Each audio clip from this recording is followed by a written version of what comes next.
बिस्मिल्लाहिर्रहमानिर्रहीम अस्सलाम वालेकुम everyone welcome to my YouTube channel. आज की वीडियो का टॉपिक है the Renaissance period in English literature.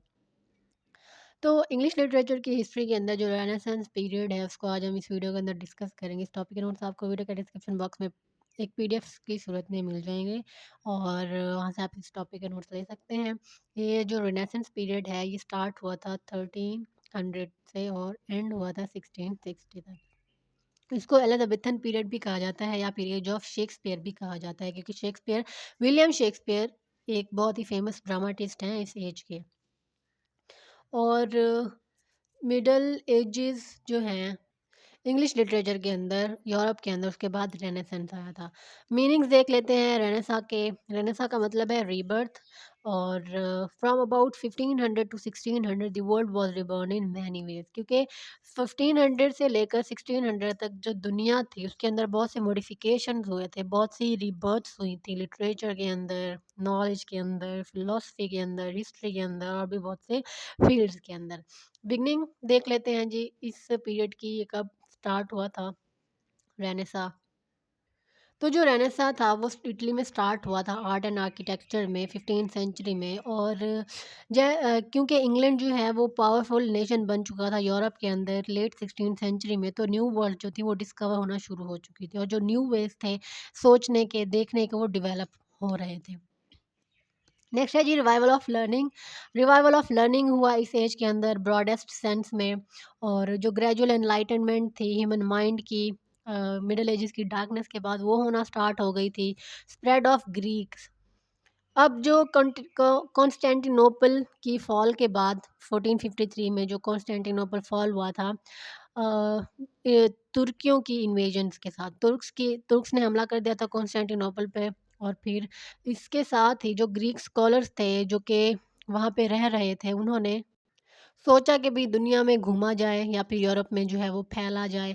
तो वो जो ग्रीक्स थे, ग्रीक स्कॉलर्स थे, वो पूरे यूरोप में फैल गए और अपने साथ जो ग्रीक मैन्युस्क्रिप्ट्स थी, जो बुक्स थी, वो अपने साथ लेकर आए और लोगों को उन्होंने एजुकेट करना स्टार्ट कर दिया। एसेंस ऑफ द मूवमेंट जो है वो था man discovered himself and the universe, के इंसान जो है उसने अपने आप को भी डिस्कवर किया और यूनिवर्स को भी डिस्कवर किया। And that man so long blinded had suddenly open his eyes and seen, कि जो इंसान था वो बहुत काफ़ी टाइम से अंधा था, ब्लाइंड था और फिर उसने अचानक से अपनी आँखें खोली और देखना स्टार्ट किया। जो ग्रीक लिटरेचर का फ्लड था न्यू आर्ट ऑफ प्रिंटिंग से, वो बहुत तेज़ी से फैलता गया हर हर स्कूल में, यूरोप के हर स्कूल में। और जो न्यू वर्ल्ड ऑफ पोएट्री थी और फिलॉसफी थी वो अराइज़ होना स्टार्ट हो गई थी। बुक्स जो थी वो प्रिंटेड होना स्टार्ट हो गई और जो फिलॉसफी थी, आर्ट थी और साइंस थी वो भी सिस्टमेटाइज़ होना स्टार्ट हो गए थे। जो मिडल एजेस थी वो पास्ट बन चुकी थी और जो ओल्ड वर्ल्ड थी वो अब न्यू बन चुकी थी।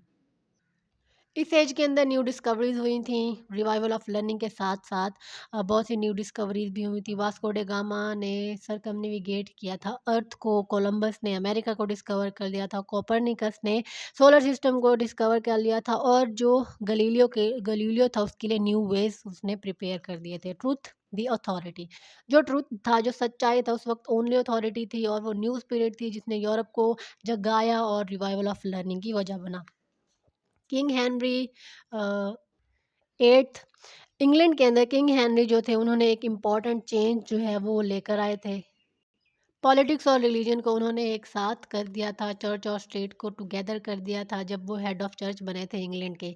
तो उन्होंने तमाम जो कॉन्टैक्ट्स थे कैथोलिक चर्च के साथ और पोप के साथ जो कि रोम में थे, उनसे तमाम कॉन्टैक्ट्स जो थे वो ख़त्म कर दिए थे। प्रोटेस्टेंटनिज्म जो था वो बहुत ज़्यादा इम्पोर्टेंट हो गया था। उन्होंने न्यू विजन दिया था ह्यूमन का, कि उनका गॉड के साथ क्या रिलेशनशिप है। किंग और क्वीन जो थी वो ह्यूमन बीइंग्स बन गई थी दुनिया के ऊपर, अर्थ के ऊपर, जो कि गॉड से बहुत ज़्यादा क्लोज है। ह्यूमनिज्म की मूवमेंट स्टार्ट हुई थी जो कि एक बहुत इंपॉर्टेंट कैरेक्टरिस्टिक है रेनेसांस एज की। रेनेसांस पीरियड के अंदर जो ह्यूमनिज्म के ऊपर एम्फेसिस था वो बहुत इंपॉर्टेंट कैरेक्टरिस्टिक्स है, जिसका मतलब है कि man concern with himself as an object of contemplation, कि ह्यूमन बींग्स को अपने ऊपर गौर करना चाहिए। ह्यूमन बींग्स भी इंसान हैं और उनकी अपनी सोच है, उनकी अपनी फितरत है, उनकी अपनी नेचर है, उनको अपने आप पे गौर फिक्र करनी चाहिए। बिगनिंग, ये जो मूवमेंट थी ये स्टार्ट हुई इटली में डेंटे पेट्राच और बोकाशियो ने इसको स्टार्ट किया 14 सेंचुरी में, और उसके बाद से वो फिर जो यूरोप की दूसरी कंट्रीज़ थी उसमें स्प्रेड होना, फैलना स्टार्ट हो गई थी इंग्लैंड के अंदर।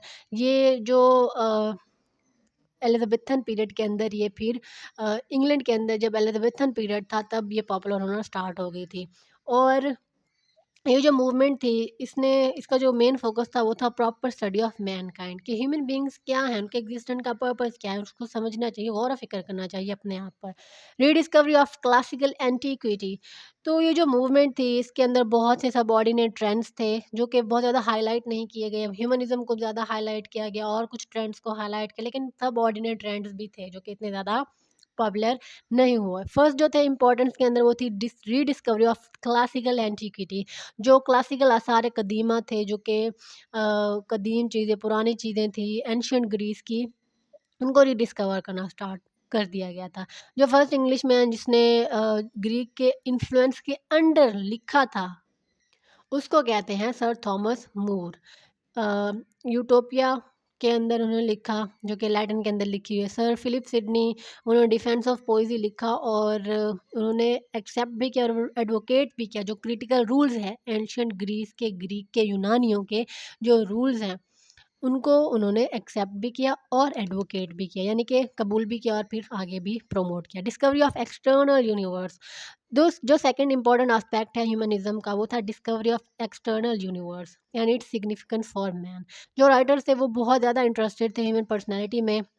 इस पीरियड के अंदर जो एम्फेसिस था, जो बहुत ज़्यादा तवज्जो दी गई वो थी उन क्वालिटीज़ को जो कि एक इंसान को दूसरे इंसान से डिफरेंट बनाती हैं। जो यूनिकनेस होती है, एक ऑरा होता है जो कि यूनिक क्वालिटी होती है इंडिविजुअल्स की, उसके ऊपर ज़्यादा फोकस किया गया था। ऐसे अब जो टेंडेंसी थी वो न्यू लिटरेरी फॉर्म की तरफ लेकर गई, ऐसे जो कि सक्सेसफुली यूज़ किया बेकर ने।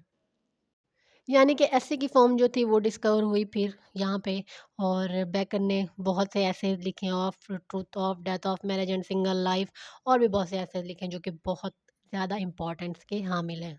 नेक्स्ट है जी लिरिकल पोएट्री। अब ये जो न्यू इंटरेस्ट था ह्यूमन पर्सनैलिटी का वो था कि रिस्पॉन्सिबल हुआ एक्विजिट लिरिकल पोएट्री के लिए एलिज़ाबेथन एज की, जो कि डेथ डीके के साथ डील करती है। यानी कि लिरिकल पोएट्री यहाँ पे ओरिजिनेट हुई ह्यूमन बीइंग्स के ऊपर, ह्यूमन बीइंग्स की पर्सनैलिटीज़ के ऊपर, उनके कैरेक्टरिस्टिक फीचर्स के ऊपर, जो कि डेथ डीके, उसके अलावा जो यूनिवर्सल और जो नेचुरल कॉन्सेप्ट्स हैं उनके ऊपर पोएट्री लिखी गई। अनदर एस्पेक्ट जो था, एक और एस्पेक्ट था ह्यूमनिज्म का, वो था enhanced sensitiveness to formal beauty and the cultivation of aesthetic sense.